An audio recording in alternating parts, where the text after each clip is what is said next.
आत्महत्या कर लिया। ऐ मेरी कौम का नौजवान, इस्लाम में आत्महत्या हराम है, आप कभी आत्महत्या न करना। इस्लाम कहता है संजीदगी के साथ जीना सीखो। मियाँ ये क्या बहुत जरूरी है, घाटा और नफा ये एक बिजनेस की फितरत में दाखिल है। अगर घाटा लग गया तो टेंशन मत लो, फिर से खुदा का नाम लेकर के शुरू करो। अपनी गलतियों को देखो, हमसे बिजनेस करने में कहाँ गलती हो गई है। ज़कात की अदायगी ईमानदारी से करते रहो ताकि अल्लाह तेरी माल की हिफाजत करता रहे। याद रखिएगा, जिन दौलतों के हम ज़कात नहीं निकालते वो दौलतें बर्बाद हो जाती है। इसलिए बिजनेस में अगर 5 रुपये का भी घाटा लगे ना, कभी बैठ करके ईमानदारी के साथ हिसाब कर लेना कि कहीं हमारे हिसाब में तकलीफ तो नहीं हो गई है, कहीं ज़कात निकालने में कमी तो नहीं हो गई है। पढ़ने वाले नौजवान हो, मैट्रिक में अच्छा नंबर नहीं आया, आत्महत्या करने की जरूरत नहीं है। अरे मैट्रिक के एक पेपर में कितने सवाल आते हैं? 10 सवाल आते हैं, 12 सवाल आते हैं। पूरे किताब में 12 सवाल ही है, पूरे किताब में सैकड़ों सवाल है, मगर इम्तिहान में 12 सवाल आए। हो सकता है आपने जिन सवालात की तैयारी की वो नहीं आया, दूसरे सवालात आ गए। इसका मतलब ये नहीं है कि आप जाहिल हैं और जो पास कर गया वो बहुत ज्यादा पढ़ा लिखा हो गया। बस फर्क कितना है कि आपको उस 12 सवालात में कुछ सवालात के जवाब आपको नहीं याद थे जो उस वक्त आपने नहीं दिया। टेंशन मत लीजिए, फिर से मेहनत कीजिए। अब इस बार मेहनत बढ़ा दीजिए, इंशाअल्लाह आइंदा आपका रिजल्ट पॉजिटिव आ जाएगा। कहना चाहूंगा, इसलिए कभी आत्महत्या न करना। माँ बाप से भी गुजारिश है, आपका बेटा स्कूल कॉलेज से पढ़ करके आता है, अगर वो निगेटिव हो रहा है तो आप ये न कहे, वो कहता है अब्बा हुजूर मुझसे ये नहीं हो पाएगा, आप कहिए बेटा टेंशन मत लीजिए। आपको ये नहीं कहना है नहीं हो पाएगा तो 2-4 जूते निकाल कर मारूंगा, तुमने मेरा 10 लाख बर्बाद कर दिया, 20 लाख बर्बाद कर दिया, बड़ा नालायक है, घर से निकाल दूंगा। नहीं, बल्कि आपकी औलाद है ना, इंजीनियरिंग का छात्र हो सकता है, मेडिकल का छात्र हो सकता है, यूपीएससी टीपीएससी की तैयारी कर रहा है, इंटर की तैयारी कर रहा है, हो सकता है। अब आप गार्जियन है उसके, तो अब आपकी जिम्मेदारी है सरपंच से पूछिए बेटा आपको प्रॉब्लम कहाँ है ये बताइए। क्या कहना, आपको प्रॉब्लम कहाँ है, हम उसका वैकल्पिक व्यवस्था करेंगे। अब वो कहेगा अब्बा बड़ी मेहनत की मगर मैथ मुझसे नहीं हो पा रहा है, इंग्लिश नहीं पढ़ का, बेटा टेंशन मत लीजिए, आप मत बनिए, आप इंजीनियर मत बनिए, डॉक्टर मत बनिए, आप एक काम कीजिए, आप अकाउंटेंट का कोर्स कर लीजिए, आराम से एसी में कुछ कमाइएगा, बाकी जिंदगी जीने के लिए बहुत ज्यादा पैसे की जरूरत नहीं है, जिंदगी जीने के लिए सब्र और सुकून की जरूरत है। अब आपको मैं एक बात याद दिलाना चाहूंगा, इसमें बहुत सारे सबसे ज्यादा मैरिड लोग बैठे हैं जो शादीशुदा है। आपको याद होगा आज सारी दुनिया दौलत के पीछे भाग रही है, हम लोग इस दौलत के पीछे और जमीनों जायदाद के पीछे, महंगी लग्जरी गाड़ियों के पीछे। मगर आपसे मैं पूछना चाहता हूँ दुनिया की सबसे अच्छी पूंजी क्या है? अरे भाई जमीन भी पूंजी है, दौलत भी पूंजी है, बिजनेस जो हम करते हैं ये भी पूंजी है, हमारे पास जो मकानात है ये भी पूंजी है। मगर दुनिया की सबसे अच्छी पूंजी क्या है? तो दुनिया के सबसे महान व्यक्ति, महान इंसान मोहम्मद रसूलुल्लाह सल्लल्लाहु अलैहि वसल्लम ने क्या कहा? दुनिया की सबसे अच्छी पूंजी तुम्हारी नेक बीवी है। क्या कहा? दुनिया की सबसे अच्छी पूंजी क्या है? नेक बीवी। अब ये आप इसका दर्द समझिए और खूब गौर से सुनिएगा। बहुत बड़ा अमीर इंसान है मगर बीवी नेक है नहीं है तो शराब पिएगा, जुआ खेलेगा, जाकर जहां तहां बेचारा हमेशा डिप्रेशन में रहेगा, टेंशन में रहेगा। बहुत बड़ा अमीर इंसान है मगर बीवी अच्छी नहीं मिली, अब बेचारे की जिंदगी जहन्नम बन गई है। इसलिए नबी ने कहा सारी पूंजियां एक तरफ और नेक बीवी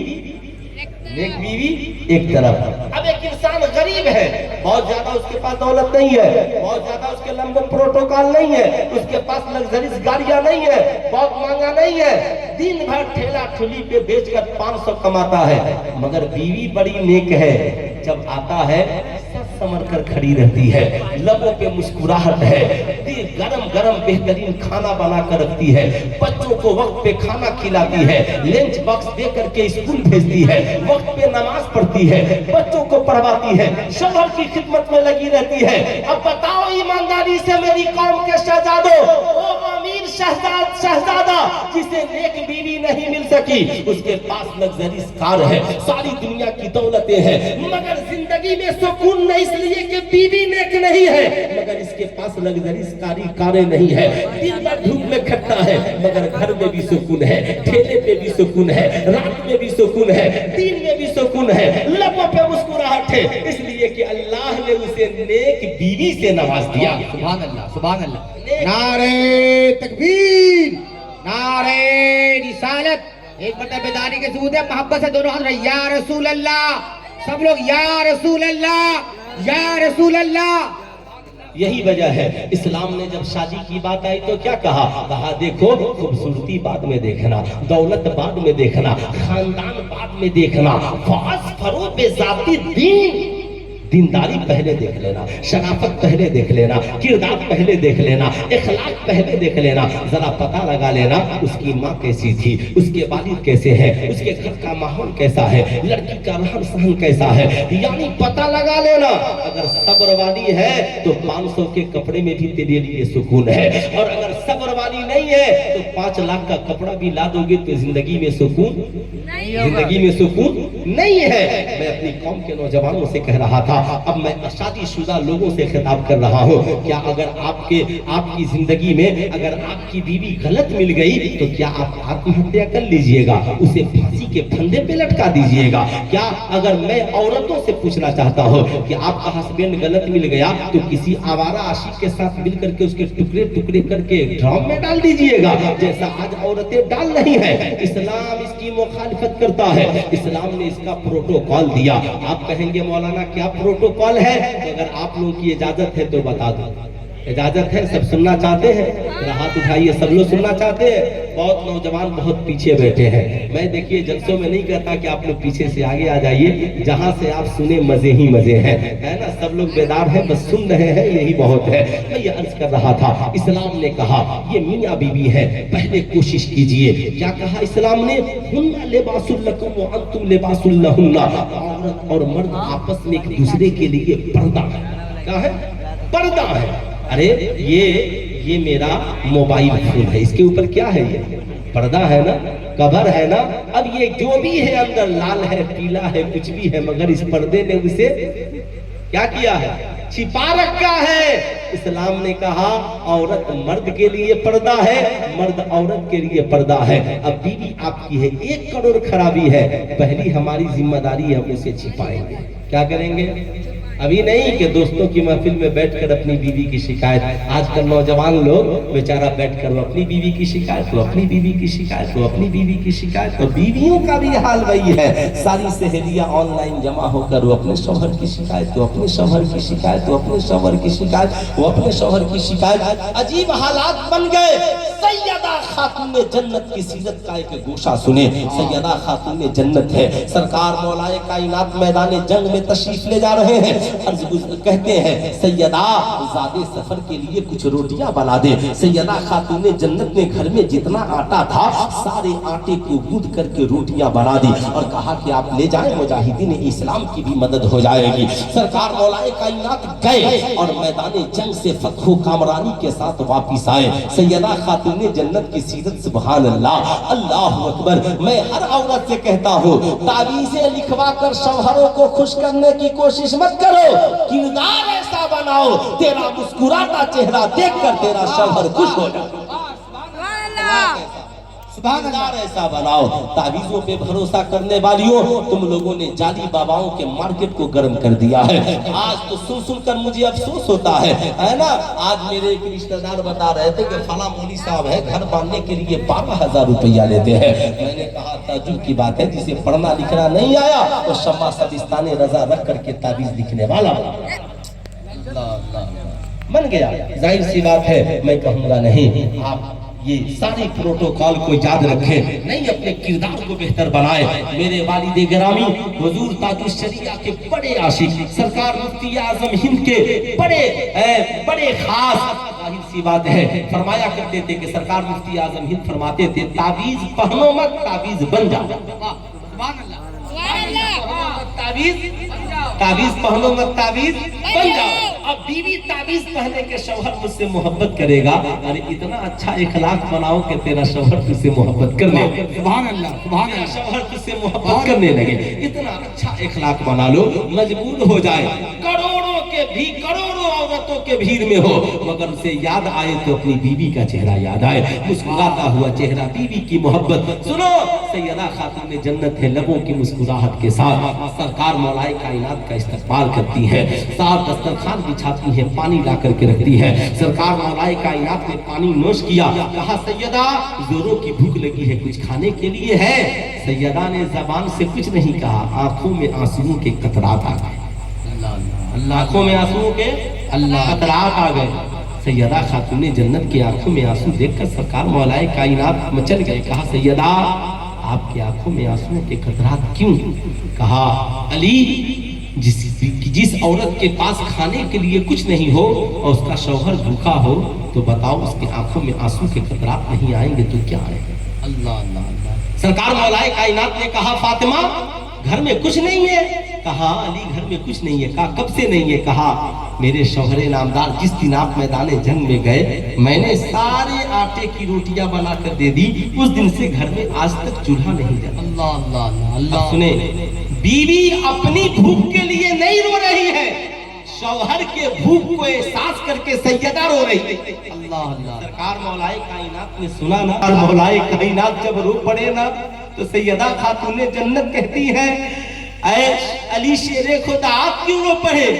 कहा फातिमा जिसकी बीवी 10 दिन से कुछ न खाई हो और शौहर पेट भरता रहा हो, बताओ वो अपनी बीवी के भूख को एहसास करके क्यों नहीं रोए? मैं कहता हूँ मुहर्रम के महीने में सिर्फ फातिहा कराने वाली मेरी कौम की बहू बेटियों, फातिहे बाद के चराग बाद में जलाना, अपने घरों में सैयदा खातून जन्नत के सीरत के चराग को पहले जलाओ। सुभान अल्लाह, सुभान अल्लाह। पहले जलाओ। सैयदा खातून जन्नत से सरकार मौलाए कायनात ने पूछा फातिमा एक बात बताओ, मैका भी करीब है, मैका भी करीब में है, अगर आप मैका खबर भेज देती तो खाना आ जाता। सैयदा खातून जन्नत कहती है अली जब मैं घर से चली थी तो बाबा ने कहा था बेटी कुरान पढ़ती हो तो कुरान का ख्याल भी रखना। ए अली बाबा जान ने कहा था कुरान कहता है मर्द औरत के लिए पर्दा है, औरत मर्द के लिए पर्दा है। अली मैं भूखे रहना तो गवारा कर सकती हूँ, मगर शौहर और ससुराल की गरीबी को मैका में बयान करना गवारा नहीं कर सकती। अल्लाह अल्लाह अल्लाह अल्लाह। बयान करना गवारा नहीं कर सकती कि मेरा शौहर, मेरे शौहर के घर में खाने को कुछ नहीं। अली सब गवारा है, मगर मेरे मैका वालों को ये पता चल जाए कि मेरे ससुराल में गरीबी ने कदम रख दिया है, ये फातिमा को बयान करना गवारा नहीं। ऐ मेरी कौम की बहुओं, आज तो तेरे आए हुए ससुराल में एक दिन भी नहीं होते, तू फोन पे ससुराल की सारी बातें अपनी सहेलियों से कर देती हो, सारी बातें अपनी सहेलियों को बता देती हो। ऐ मेरी कौम की शहजादियों, इन बातों को याद रखना, आज से जिंदगी में इन बातों को जगह देना। हजरत अली कहते हैं फातिमा ये बात सच है, ये बात सही है, मगर इतना तो बताओ कि चलो तुमने मैका खबर नहीं भेजा, पड़ोसियों से कह देती। कहा अली जब मैका नहीं कर सकती तो पड़ोसियों को कैसे बता सकती हूँ कि अली के घर में गरीबी ने कदम रख दिया है। ऐ मेरी कौम की शहजादियों याद रखना, और शहजादों आप प्रोटोकॉल याद रखें, हजरत अली का प्रोटोकॉल, सैयदा खातून जन्नत का प्रोटोकॉल। शौहर में कोई खराबी बीवी को इजाजत नहीं मैका में बयान करे, बीवी में खराबी शौहर को इजाजत नहीं घर वालों को बताए। पहले कोशिश कीजिए कि आप खुद उसकी इस्लाह करें। बीवी के अंदर कोई कमी है आप उसे बताएं, बेगम आपकी आदत ठीक नहीं, अगर ऐसा होता तो अच्छा था, ऐसा होता तो अच्छा था, ऐसा होता। आप पहले सिखाए, कोशिश करें, अगर सीख जाए सुभान अल्लाह, नूरो न लानो, फिर भी नहीं मानती तो अब उसकी आदत बिगड़ती जा रही है। अब पहले उसके मैका में खबर करे माँ बाप को, वो समझाए, ठीक है। अब दूसरी सूरत वो समझाए, अगर उनके समझाने पे भी नहीं समझती है तो अब उसके आप बोलना बंद कर दे। क्या करें? पहले फिर भी नहीं मानती है तो सोना बंद कर दे, फिर भी नहीं मानती है तो धमकाए, नहीं मानोगी तो तलाक दे देंगे, یہ تو بیچارہ تھوڑی سی بات ہوئی تو سب دے دیتا، ایک بھی ادھار باقی نہیں رکھتا، ایک بھی ادھار باقی رکھتا ہے کیا؟ جب کسی سے پوچھئے گا کہے گا کتنا دیے، کہا حضرت ہم تو بول رہے تھے تو گنے ہی نہیں کتنی بار بولا۔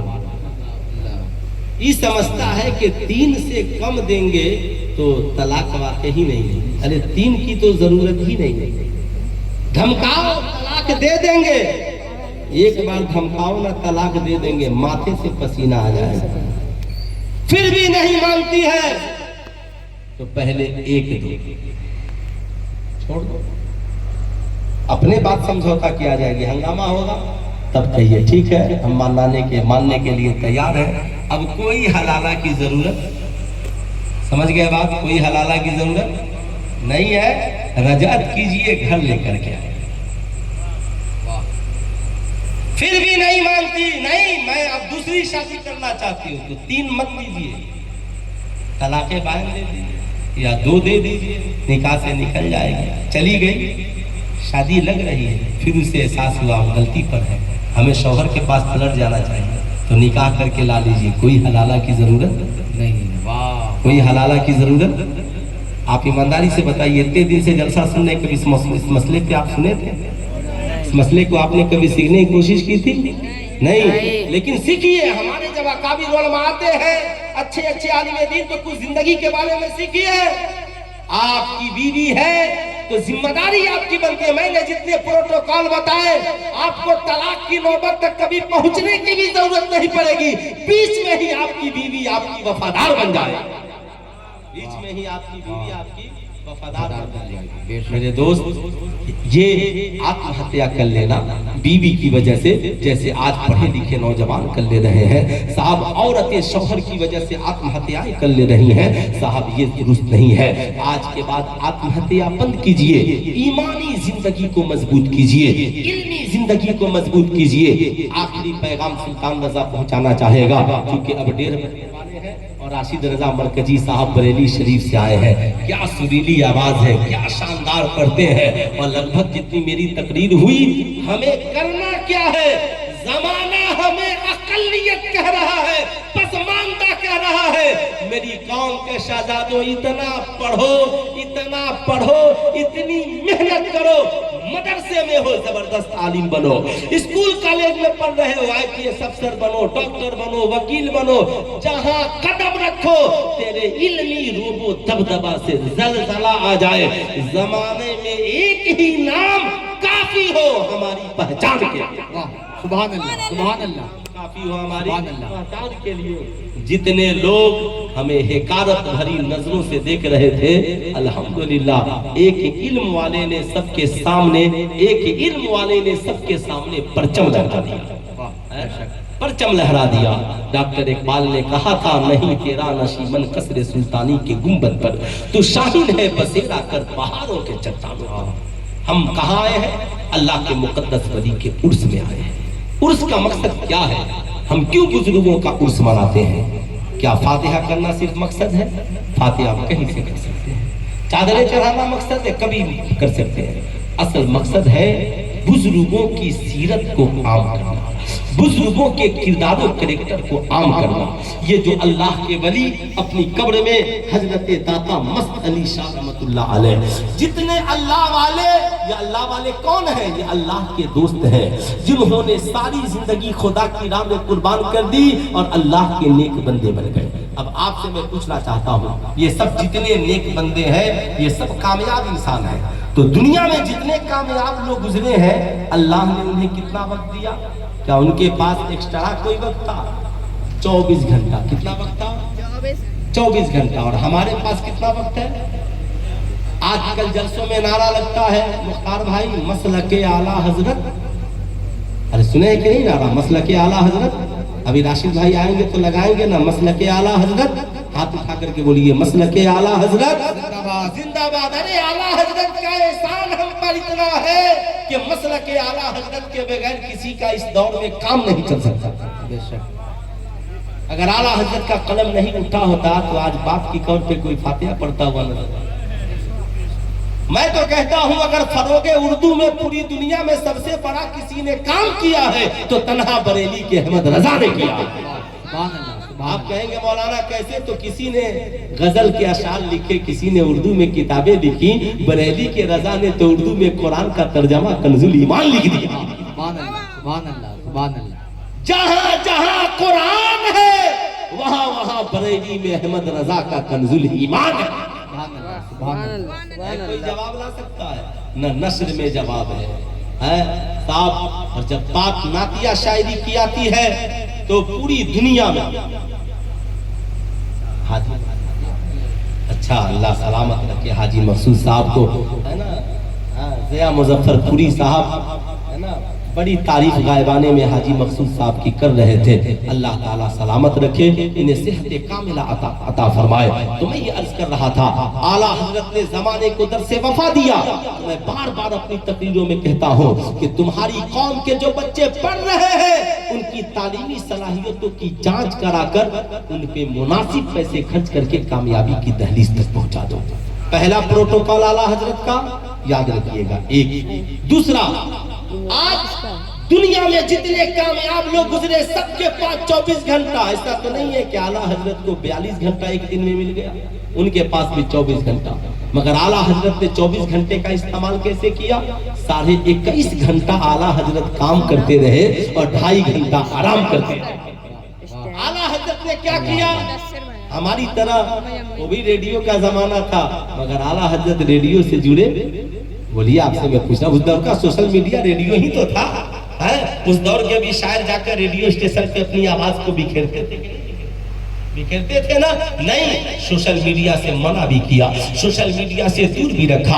آج میں اپنی قوم کے نوجوانوں سے کہوں گا، اے میری قوم کا نوجوان، تو یوں ہی IPS افسر نہیں بنے گا، تو یوں ہی جج نہیں بنے گا، تو یوں ہی ڈاکٹر نہیں بنے گا، تو یوں ہی انجینئر نہیں بنے گا، تو یوں ہی CBSE بورڈ میں پرچم نہیں لہرائے گا، تو یوں ہی وقت کا بڑا عالم دین نہیں بنے گا، تو یوں ہی تاج الشریعہ کے خطاب سے نہیں نوازا جائے گا۔ اس کے لیے تجھے اپنے آپ کو موبائل کی دنیا سے الگ کرنا ہوگا، کتاب کی دنیا سے اپنے آپ کو آباد کرنا ہوگا۔ سرکار سلکاہی نے کیا کیا؟ سرکار سلکاہی کا دور آیا تو خانقاہ بعد میں بنی اور ان کے نام سے تیغ علی نے دارالعلوم پہلے قائم کیا۔ دامودر میں خانقاہ نہیں بنی مگر دارالعلوم کا قیام پہلے ہوا۔ سرکار سلکاہی کا مشن تھا، اس قوم کو دولت کی ضرورت نہیں، دولت آئے گی ختم ہو جائے گی مگر بچے پڑھ لکھ کر علم والے بن جائیں گے تو علم کے ذریعہ ہمیشہ دولت آتی رہے۔ نعرہ تکبیر، نعرہ رسالت، فیضان سرکار سرکاہی عزیز الاولیاء کانفرنس زندہ باد۔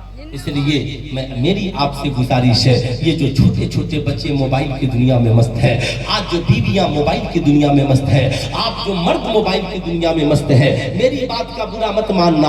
آج ہم گھر میں بیٹھے ہیں، باپ الگ موبائل چلا رہا ہے، ماں الگ موبائل چلا رہی ہے، بیٹا الگ موبائل چلا رہا ہے، بیٹی الگ موبائل چلا رہی ہے، ساس الگ موبائل چلا رہی ہے، بہو الگ، سب موبائل میں مست، سب کا اپنا اپنا گیم، اپنا اپنا سیریل، اپنا اپنا چینل، اپنی اپنی دنیا، سب کے سب مست ہے۔ کوئی مر بھی جائے تو کان میں ایئر فون گھسا ہوا ہے، کوئی پوچھنے والا نہیں۔ حال اتنا برا کہ مقدمہ سنیے گا نا آپ سے آنسو آ جائے گا۔ مقدمہ سنیے گا تو بیویاں کہتی ہیں میرا شوہر روزانہ آتا ہے اور سال بھر میں بستر پہ کبھی آ کر خبر بھی نہیں پوچھتا، آئے گا کھائے گا اور موبائل چلاتے ہوئے سو جائے گا۔ یہ کوئی زندگی ہے کہ آپ گھر آئے، نہ بیوی کی خبر، نہ بچوں کی خبر، نہ بیٹیوں کی خبر، نہ بیٹوں کی خبر۔ آپ کس سماج میں جی رہے ہیں؟ یہی وجہ ہے بیٹیاں غلط راہ روی کی شکار ہے۔ بیٹی نے آپ سے کہا ابا مجھے فلاں چیز کی ضرورت ہے، اب آپ نے ڈانٹ دیا۔ بیٹے نے کہا ابا فلاں چیز کی ضرورت ہے، آپ نے ڈانٹ دیا۔ اب بیٹی ضرورت پوری کرنے کے لیے آپ کہیں چلی گئی، ظاہر سی بات ہے ہم بھی اس کے ذمہ دار ہیں۔ اس لیے میری آپ سے گزارش ہے، آپ کی اولادیں پڑھ رہی ہیں تو آپ ان کا ساتھ دیجئے۔ بیٹا پرابلم کہاں ہے ہم اس کو حل کریں گے، آپ یہ نہیں بن سکتے تو یہ بن جائیے، یہ نہیں بن سکتے تو یہ بن جائیے۔ بیٹا کچھ نہیں بن سکتے تو آپ ہمارے ساتھ زندہ رہیے، اللہ چاہے گا زندگی آپ کی بھی کٹ جائے گی، آپ کی بھی کٹ جائے گی، لیکن آتم ہتیا आत्महत्या से अपने आप को बचाइए, समाज में पढ़ लिख कर कामयाब होने की कोशिश कीजिए। आज भारत में जो नफरत की हवाएं चल रही हैं, इन नफरत की हवाओं को मिटाने का एक ही जरिया है, बुजुर्गों की सीरत को अपना लीजिए, अल्लाह वालों की सीरत को अपना लीजिए। अल्लाह वालों का दस्तरखान हमेशा वसी रहा, अल्लाह अकबर, ऐसा वसी रहा, पारसी जाए करीब आ जाओ, है ना, चकोरी जाए करीब आ जाओ, फला जाए करीब आ जाओ। हजरत बायजीद बुस्तामी को जब पता चला कि मेरे शहर में एक तवाइफ आ गई, सुनिएगा बस ये मेरी आखिरी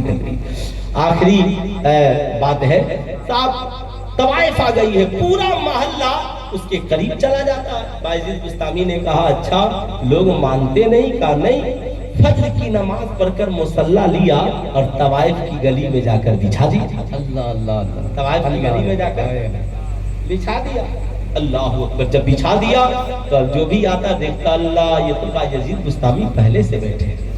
सुबह से शाम तवाइफ ने अपनी नौकरानी से कहा क्या बात आज कोई ग्राहक कस्टमर नहीं आया, नीचे जाकर देखो। नीचे गई, देखी तो बायजीद बुस्तामी बैठे हैं। उसने कहा जाकर पूछो अल्लाह के वली का इस गली में क्या काम है। तो अल्लाह के वली बायजीद बुस्तामी ने कहा जाओ जाकर के कहो कि मैं उससे मिलना चाहता हूँ। कहा ठीक है जाओ बुला करके ले आओ। हजरत बायजीद बुस्तामी गए, कहा कि ये बताओ तुम क्या करती हो। कहा मैं पैसे के एतबार से लोगों को वक्त देती हूँ। कहा ठीक है, लोग क्या करते, कहा लोग जो कहते हैं मैं वो करती हूँ। कहा ठीक है तो मुझसे पैसा लो और मैं जो कहूँगा वो करोगी। कहा हाँ। बायजीद बुस्तामी है, जेब से थैला से कपड़ा निकालते, कहते हैं ये लो और जा करके गुस्ल करके ये कपड़ा पहन लो। अल्लाह अल्लाह अल्लाह, क्या कहा, गुस्ल करके ये कपड़ा पहन लो। अब उसके हाथ में कपड़ा है, गुस्ल खाने में गई है और सोच रही है कि अब तक जितने मेरे कोठे पर आए थे कपड़ा उतारने वाले आए थे, ये पहला कोई इंसान है जो कपड़ा पहनाने वाला आया। पहला कोई इंसान है जो कपड़ा पहनाने वाला आ गया है। गुस्ल करती है, कपड़ा पहन करके आती है। बायजीद बुस्तामी ने मुसल्ला बिछाया, बगल में मुसल्ला बिछाया, कहा इसके मुसल्ले पे खड़ी हो जाओ और मैं जैसे जैसे करूं वैसे वैसे करो। नमाज रुकू किया, कयाम किया, कयाम की, रुकू किया, रुकू की, सजदे में गए, सजदे में गई, दुआ के लिए हाथ उठाया, मौला सर को झुका देना मेरा काम था, दिल को बदल देना मौला तेरा काम है। मेरे कहने का मतलब ये है हम अपनी जिंदगी को सुकून से सजाएं, इबादतों से सजाएं। नतीजा क्या था, वो औरत वक्त की वलिया कामिला बन गई। हम अपनी बीवियों से कहें मेरी शरीके हयात सुनो, आज मैं चाहता हूं कि हम लोग मुस्तफा जाने रहमत और सैयदा खदीजतुल कुबरा की सुन्नत अदा करें। बीवी कहेगी करना क्या है, कि आज की रात हम लोग मोबाइल नहीं चलाएंगे, ऐशा की नमाज पढ़ के सोएंगे, जिसकी आंख पहले खुलेगी वो बेदार कर देगा। जिसकी आंख तुम्हारी खुले तुम, मेरी खुले मैं, बेदार हो जाओ। चलो दोनों वजू करते हैं, मुसल्ला बिछाते हैं। हम 10 रकात नहीं पढ़ सकते, 2 रकात नहीं पढ़ सकते, कम से कम एक सजदा तो कर सकते, एक सजदा तो कर सकते। तुम दुआ करो मैं आमीन कहूँ, मैं दुआ करूँ तुम आमीन कहे। आज भारत में जो नफरत की हवाएं डाल दी गई है, इस दौर में जरूरत है इस्लाम ने जो पड़ोसियों के हुकूक कायम किए। अगर कोई आपका हिंदू पड़ोसी आपसे पूछे कि बहैसियत हिंदू मेरा आपकी जिंदगी में क्या हक है, तो क्या आप कह देंगे कि आप हिंदू हैं मैं मुसलमान हूँ, आपका मेरी जिंदगी में कोई हक नहीं? तो आपको कहना नहीं मियाँ आपका हक है। बहैसियत पड़ोसी आप मेरे पड़ोसी हैं, खाने से पहले आपको खिलाना मेरी जिम्मेदारी है, पीने से पहले आपको पिलाना मेरी जिम्मेदारी है, आप बीमार हो तो आपका इलाज कराना मेरी जिम्मेदारी है, आप कहीं चले जाएं तो आपके घर की औरतों की इज्जत और आबरू की हिफाजत करना मेरी जिम्मेदारी है। जब आपका पड़ोसी इतना सुनेगा तो कहेगा यार जब आपके मजहब ने इतना मेरा हक दिया है तो माँ बाप को कितना हक दिया होगा, भाई बहन को कितना हक दिया होगा, मुस्लिम पड़ोसियों को कितना हक दिया होगा। मेरे दोस्त याद रखिए, अगर आप चाहते हैं जिंदगी पुरसुकून हो तो इस्लामी प्रोटोकॉल को अपनाइए।